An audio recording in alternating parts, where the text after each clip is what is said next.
Hello, fourth class. Now the chapter number 7.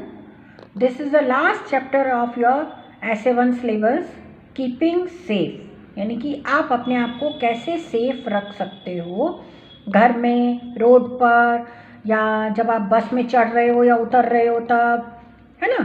तो let's study.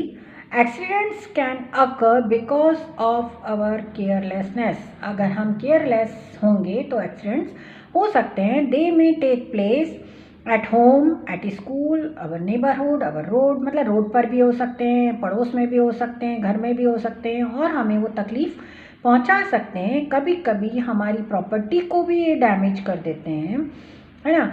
अब हम एक्सीडेंट्स को अवॉइड कर सकते हैं by the following some rules. कुछ रूल्स को, कुछ ट्रैफिक रूल्स को, कुछ नियमों को अगर हम फॉलो करते हैं तो हम एक्सीडेंट्स को रोक सकते हैं।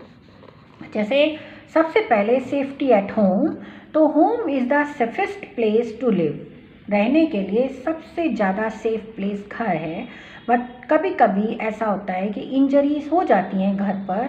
जैसे अगर हमने अपने टॉयज़ बिखेर रखे हैं इधर उधर, या शूज़ पड़े हुए हैं तो हम गिर सकते हैं, या पानी फैला हुआ है फ्लोर के ऊपर तो हम गिर सकते हैं, है ना। कभी कभी ऐसा होता है कि अगर हम मम्मी की मदद करा रहे हैं तो हमें थोड़ी मोड़ी चोट लग सकती है ना। कभी कभी ऐसा होता है कि हमारे हाथ गीले हैं और हमने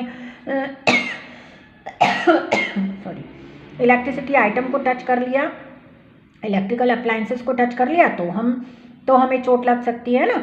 तो पर कुछ रूल्स को अगर हम फॉलो करें तो हम इन चोटों से, उन नुकसान से बच सकते हैं। जैसे मान लीजिए अगर पानी फैला हुआ है फ्लोर के ऊपर तो हमें तुरंत उसे साफ करना चाहिए। We must keep toys and shoes in a correct place.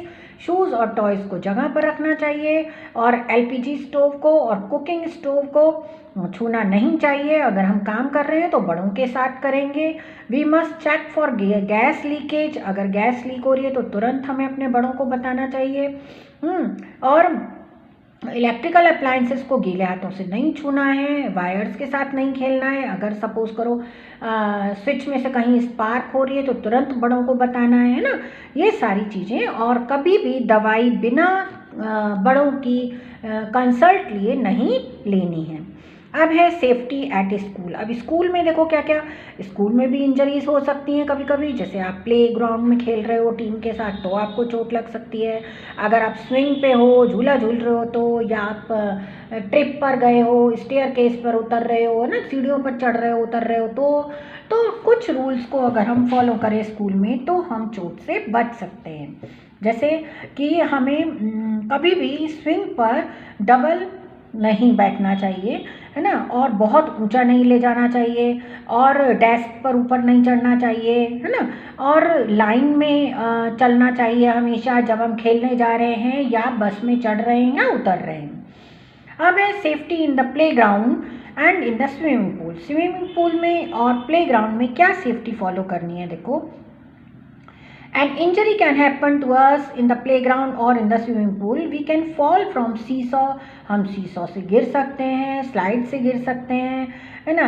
We can और हम स्विमिंग पूल में अगर हमें स्विमिंग नहीं आती है या हम बड़ों के साथ नहीं है तो हम डूब सकते हैं। तो कुछ रूल्स को फॉलो करना है, जैसे कि राइड्स पर केयरफुली जाना है, और जब आप स्विमिंग पूल में हो तो वो ट्यूब जो होती है उसको पहनकर ही हमेशा तैरना है। और कभी भी स्ट्रेंजर से बात नहीं करनी है ना। वो हमें नुकसान पहुंचा सकते हैं, कुछ दे सकते हैं खाने के लिए। हमें कभी भी स्ट्रेंजर से खाना नहीं लेना है। अब है सेफ्टी ऑन द रोड। अब रोड पर देखो क्या सेफ्टी फॉलो करनी चाहिए। And injury can happen to us on the road. Road पर भी इंजरी हो सकती है। जैसे there can be accidents with a vehicle while crossing the road. There are some rules to keep safe on the road. हम कैसे safe रह सकते हैं रोड पर। We should walk on the footpath और on the left side of the road. हमें हमेशा left side पर चलना चाहिए या फुटपाथ पर चलना चाहिए। और जब भी आपको क्रॉस करनी है तो जेब्रा क्रॉसिंग से क्रॉस करो, और अगर सबवे है तो सबवे से जाओ, और पेडेस्ट्रियन ब्रिज है तो वहाँ से हमें क्रॉस करना चाहिए। वी शुड नॉट प्ले और run on the road, road के ऊपर कभी भी दौड़ भाग नहीं करना चाहिए, और हमेशा ट्रैफिक सिग्नल्स को फॉलो करना चाहिए। अब है first aid. First aid is the first medical help. First aid किसको बोलते हैं? First medical help before coming to the doctor. Doctor के आने से पहले जो हेल्प की जाती है उसको फर्स्ट एड बोलते हैं, है ना। At first aid is given on time. अगर टाइम पर फर्स्ट एड दे दी जाती है तो जो पर्सन है, इंजर्ड पर्सन है, उसकी लाइफ को भी सेव कर सकते हैं और उसे आराम भी पहुंचा सकते हैं। तो we should know how to give simple first aid. हमें ये पता होना चाहिए कि सिंपल फर्स्ट एड कैसे दे सकते हैं। देखो, तो फर्स्ट एड देने के लिए क्या करना चाहिए हमें? The more important thing we should keep in mind before giving first aid is that we must keep our self calm. हमको खुद को शांत रखना चाहिए, है ना। पैनिक नहीं होना है हमको, और भीड़ को इकट्ठा नहीं करना है, और जो पर्सन है, इंजर्ड पर्सन है, उसको लिटा देना है, उसको घबराना नहीं है, मतलब उसको ऐसे डर नहीं बिठाना है उसके अंदर।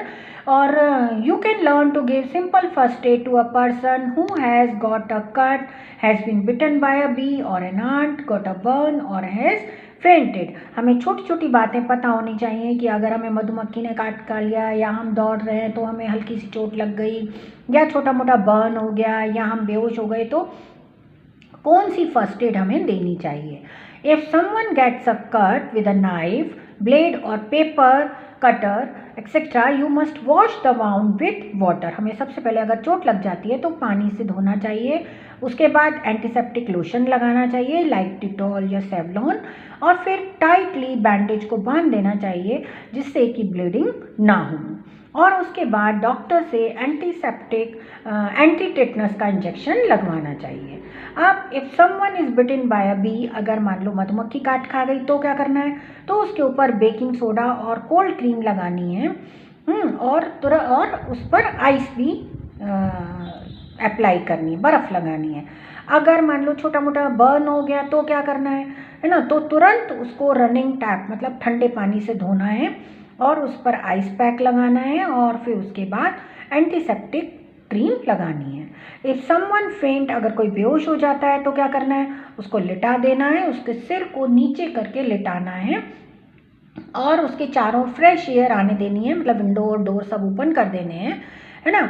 और उस पर उसके फेस पर वाटर स्प्रिंकलर करना है, वाटर छिड़कना है, और डॉक्टर को कॉल करना है।